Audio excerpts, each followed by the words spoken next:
সকলকে আমার আনন্দিত জয়গুরু। আজকের আলোচ্য বিষয় বিশ্ব মা দিবস। মা দিবসের যাজনগুলো আজ আলোচনা করব।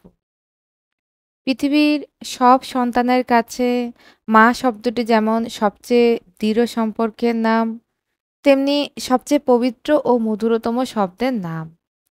সন্তানের জীবনের চরম সংকটকালে পরম সান্ত্বনা ও ভরসার স্থল হিসেবে যার কথা প্রথম মনে পড়ে তিনিই মমতাময়ী মা। একজন আদর্শ মায়ের অভাবে ব্যক্তি, সমাজ ও জাতি বিপন্ন হতে বাধ্য।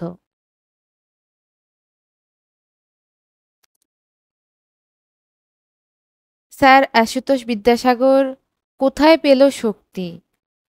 দেখো যে তার পিছনে আছেই মাতৃভক্তি। পরমদয়াল শ্রী ঠাকুর বলছেন।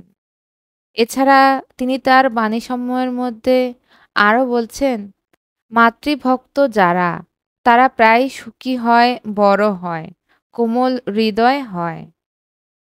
কাম কুহেলে পড়িস যখন আমার কথা শোন, মাতৃচিন্তা বিভোর হয়ে সৎ কাজে দিস মন।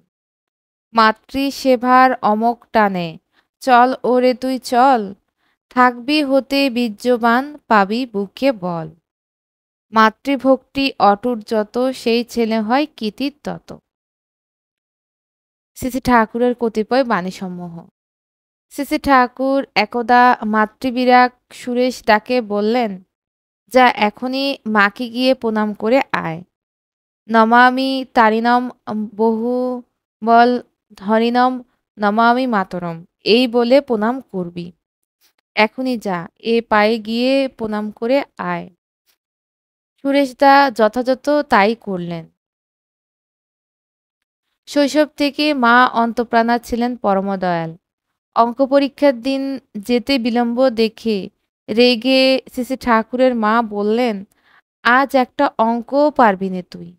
সব অঙ্ক পারা সত্ত্বেও সেদিন সাদা খাতাই জমা দিয়ে ফিরে আসেন তিনি। ভগবান শ্রীকৃষ্ণ একদা বন্ধুদের সাথে খেলার নেশায় জঙ্গলের ভিতরে প্রবেশ করলেন। হঠাৎ শুনতে পেলেন একজন বৃদ্ধ মানুষ, গন্ধর্ব মুনি, জলতৃষ্ণায় কাতর সুরে সাহায্য চাইছেন। শ্রীকৃষ্ণ দৌড়ে যেয়ে জলাশয় থেকে জল আনলেন, কিন্তু মুনিবর বললেন, তুমি মহাপাপী, তোমার জল আমি খাব না।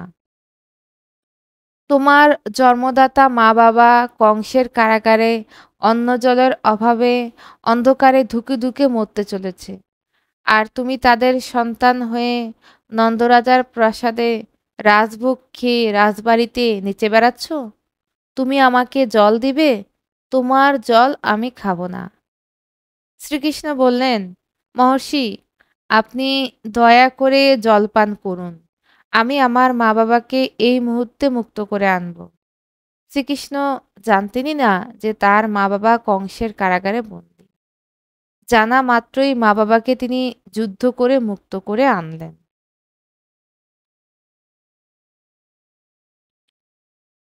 চণ্ডীতে স্তবে মন্ত্রে বলা হয়েছে, যা দেবী সর্বভূতেষু মাতৃরূপেণ সংস্থিতা। আর সন্তানের কাছে মায়ের স্থান কোথায়, সে বিষয়ে শাস্ত্রে সুস্পষ্ট নির্দেশ রয়েছে। মনুসংহিতে একটি শ্লোকে বলা হয়েছে, উপাধ্যায়ান দশাচার্য আচার্যনম শত পিতা সহস্র সহনত পিতৃনাতা গৌরবেন নীতিচিরতে। 10 জন উপাধ্যায় থেকে একজন আচার্যের গৌরব বেশি, 100 জন আচার্যের থেকে পিতার গৌরব বেশি, এবং সহস্র পিতা অপেক্ষায় মাতা সম্মান, পিতা মাতার ঋণ সহস্র জন্ম শোধ করা যায় না। সন্তান জননে পিতামাতা যে ক্লেশ সহ্য করেন, পুত্র শত শত বৎসরে শত শত জন্মেও সে ঋণ পরিশোধ করতে সমর্থ নয়। এছাড়া শাস্ত্রে আরও বলা হয়েছে, মাতৃভক্তি দ্বারা এই ভুলক জয় করা সম্ভব। মানুষ মাতৃভক্তি দ্বারা এই ভুলক জয় করতে পারে।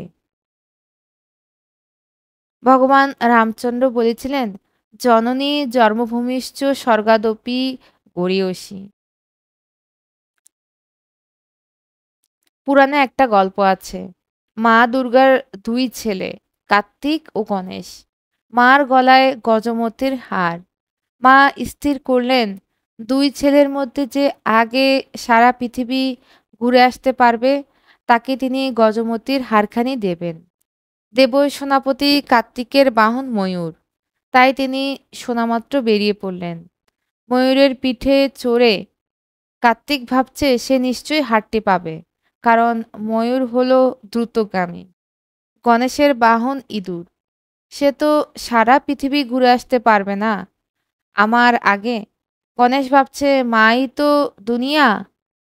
তাই একবার মার চতুর্দিক প্রদক্ষিণ করে দাঁড়াতেই মা দুর্গা তাকে কোলে টেনে নিলেন। এদিকে কার্তিক কোথাও না থেমে দ্রুত বেগে পৃথিবী ঘুরে এসে দেখেন গণেশ হাসি মুখে মায়ের কোলে বসে, গলায় গজমোতির হার।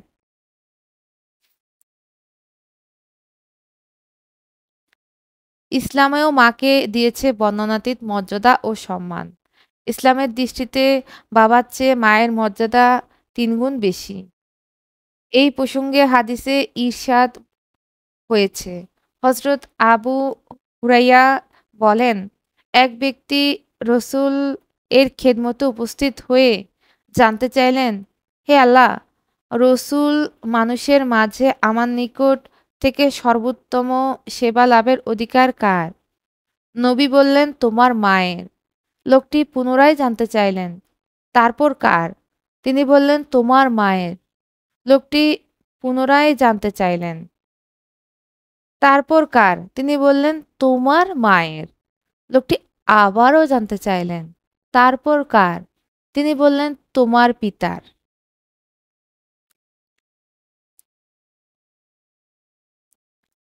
মাতৃভক্তির বিরল এক দৃষ্টান্ত হচ্ছে চাণক্য।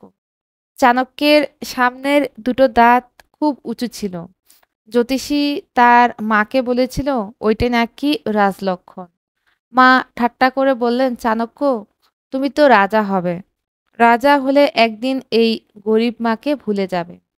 এই কথা শোনা মাত্রই চাণক্য কোনো কথা না বলে নোড়া দিয়ে দাঁত দুটো ভেঙে ফেললেন। দরদর করে রক্ত বেরোতে লাগলো। মা তো বেকুব। চাণক্য বলে, দাঁত থাকলে যদি রাজা হতে হয় আর রাজা হলে যদি তোমাকে ভুলতে হয়, তার মূল আমি মেরে দিলাম।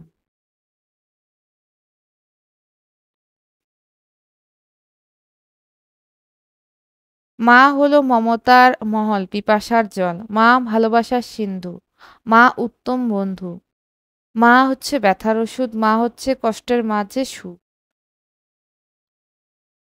মাকে লেখা জনপ্রিয় ব্যক্তিদের মধ্যে উক্তি হলো আব্রাহাম লিঙ্কন, যার মা আছে সে কখনোই গরিব নয়।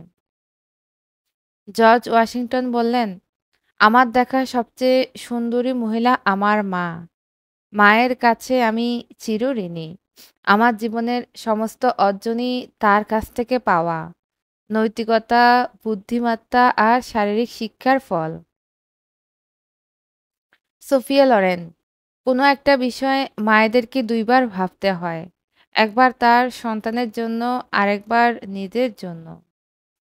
মিশেল ওবামা, আমাদের পরিবারে মায়েদের ভালোবাসা সবসময় সবচেয়ে টেকসই শক্তি।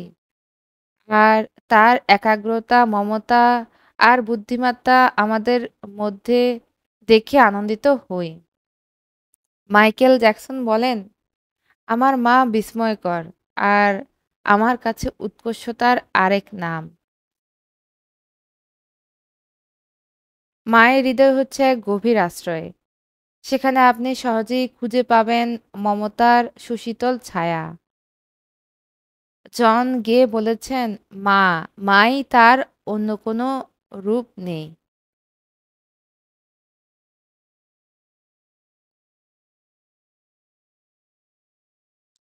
শ্রী ঠাকুর মায়ের শাসন সম্বন্ধে বললেন, মা আমার উপর খুবই কড়া ছিলেন।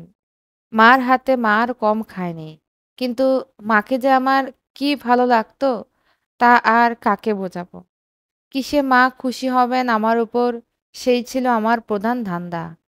শুনেছি কাঠিয়া বাবার গুরু তাকে কত মারতেন, বকতেন।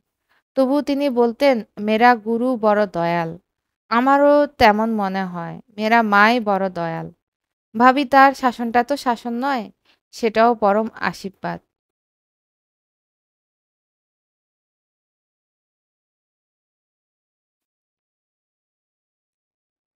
আজ ইষ্টপ্রসঙ্গ এ পর্যন্তই। সকলকে আমার আনন্দিত জয়গুরু।